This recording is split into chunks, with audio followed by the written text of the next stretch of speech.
നിന്നെ നേരി കാണാൻ ഭയങ്കര ഗ്ലാമർ ആണല്ലോടാ. ഇത് ഞാൻ ആനന്ദേട്ടനെ കാണുമ്പോ പറയാൻ വെച്ചിരുന്ന ഡയലോഗാ.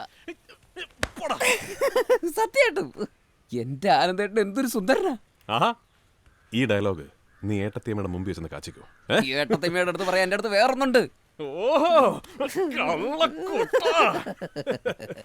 എന്റെ കയ്യിൽ ഒരു സാധനം കൂടെ ഉണ്ട്. വേണ്ട, സാരി നീ നിന്റെ ഏട്ടത്തിയമ്മയ്ക്ക് നേരിട്ട് കൊടുത്താൽ മതി. അതുമാത്രമല്ല, ചെറിയൊരു ഐഫോൺ. എൻ്റെ വക ആനന്ദേട്ടനൊരു ഗിഫ്റ്റ്.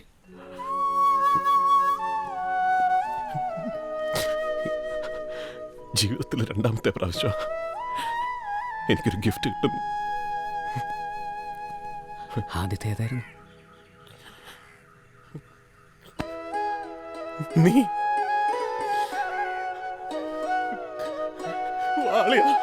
നമുക്കിനി വേറെ എന്തൊക്കെ പരിപാടികളുണ്ട്.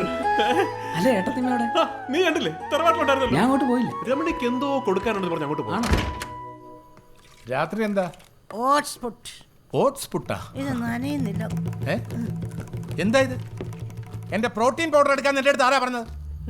ഞാൻ രാജി ചോദിച്ചില്ലേ എന്റെ പ്രോട്ടീൻ പൗഡർ എടുക്കാൻ നീ ആണോ എടുത്തു കൊടുത്തത്? ഇല്ല, ഞാൻ കൊടുത്തില്ല. പിന്നെ ആരാണ് എടുത്തു കൊടുത്തത്? എടാ ഞാൻ സ്മൈൽ.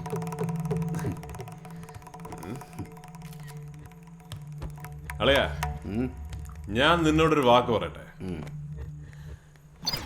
പ്രേമം അതൊരു സിനിമ പേരല്ലേ?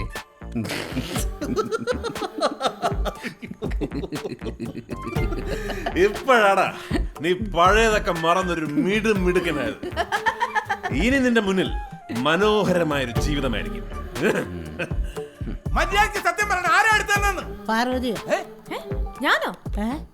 ഞാനെന്തിനാ നിങ്ങൾക്ക് പ്രോട്ടീൻ പൗഡർ എടുത്തത്? കള്ളം പറയല്ലേ. ഞാനെന്തിനാ നിങ്ങളോട് കള്ളം പറയാ? ഓരോന്നോരോന്നായിട്ട് എനിക്ക് പണി തരാമെന്ന് ഇതാണോ പറഞ്ഞത്? അച്ഛാ, ഞാനെന്തിനാ ചെറുക്ക് പണി കൊടുക്കുന്നേ? പാർവതി എന്തിന് കള്ളം പറയണം? നീയാണ് ഇതിനൊക്കെ വെള്ളം വെച്ച് കൊടുക്കുന്നത്. തിരിച്ചിടും. കൊള്ളാം. നിനക്ക് കളിക്കാനുള്ള അല്ല ഈ പൊടി, എനിക്ക് മസിൽ വെക്കാനുള്ളതാ. മനസ്സിലായോ? എന്തൊക്കെയാ രമണി?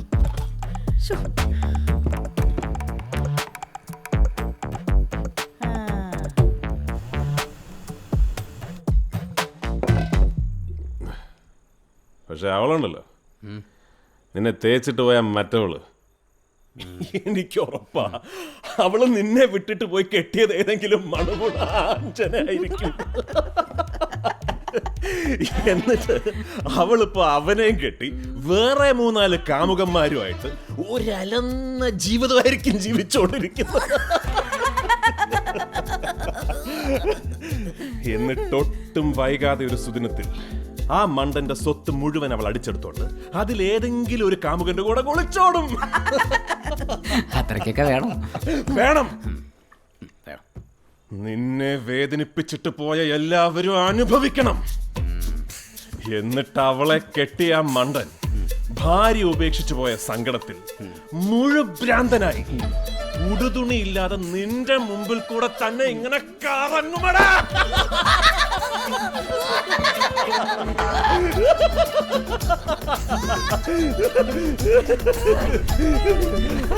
വന്നല്ലോ.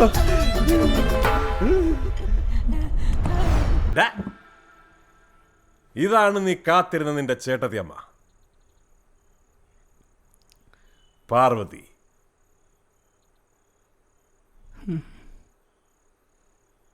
അല്ല, നിന്റെ മറ്റേ പിശാചിന്റെ പേരും പാർവതി എന്നല്ലേ? ലൈഫ് തന്നെ ഒരു കോമഡി. എന്തായാലും അത് നന്നായി. ഇനി ആ പേര് കേൾക്കുമ്പോ നിനക്ക് എന്റെ ഭാര്യയുടെ മുഖം അല്ലേ ഓർമ്മ വരും? അല്ലേ? ആ, കൊണ്ടുവന്ന ഗിഫ്റ്റ് കൊടുക്ക്.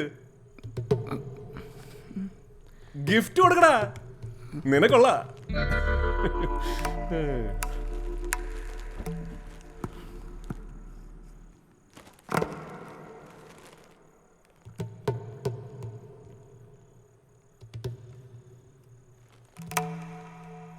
ആനന്ദേട്ടാ, ഞാനൊന്ന് അങ്ങോട്ട്. നീ എവിടെ? മൂത്രമൊഴിക്കാനാണോ? ടോയ്ലറ്റ് അവിടെ അകത്ത്.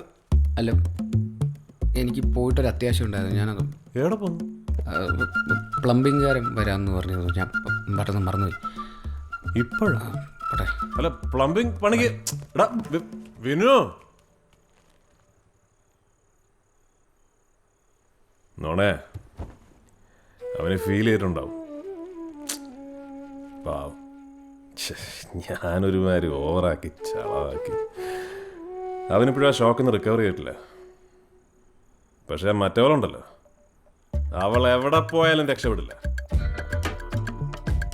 വീടിന്റെ ടെറസ് ഇടിഞ്ഞു വീണ് ചാകാൻ കിടക്കുമ്പോ അവള് പാമ്പ് കൊത്തി മരിക്കും. ഫോൺ എടുക്കാൻ മറന്നു. വീണു അല്ലേ ഇപ്പൊ വന്നിട്ട് പോയത്?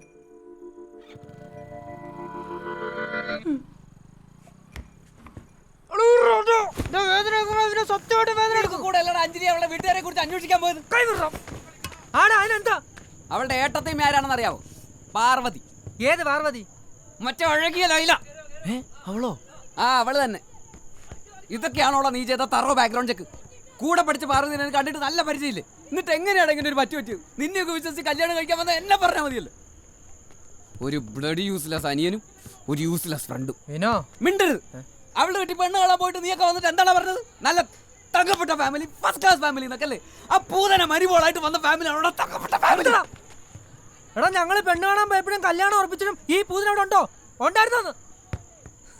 നീയല്ലേ അവളെ തിരിച്ച് വീട്ടിലോട്ട് വിളിച്ചോണ്ട് വന്നത്? ഓ, ഭാവി ആളിന് അവനെ ജീവിതം ഉണ്ടാക്കി കൊടുക്കാൻ എന്തൊരു ഉത്സാഹമായിരുന്നു അവന്.